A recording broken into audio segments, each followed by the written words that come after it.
Bismillahirrahmanirrahim. Sa ngalan ni Allah, ang pinakamahabagin, ang pinakamawain. Tabbat yada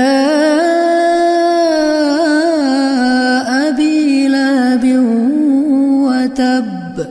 Maglaho ang mga kamay ni Abu Lahab, maglaho siya. Ma aghna anhu maluhu wa ma kasab. Ang kanyang kayamanan at kanyang mga anak ay walang magiging kapakinabangan sa kanya. Sayasla naran dhata lahab.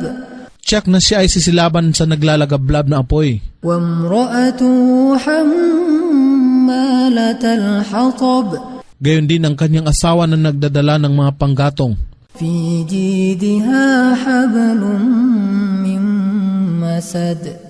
Sa kanyang leeg ay nakapulupot ang lubid ng masad o mga himaymay ng palmera.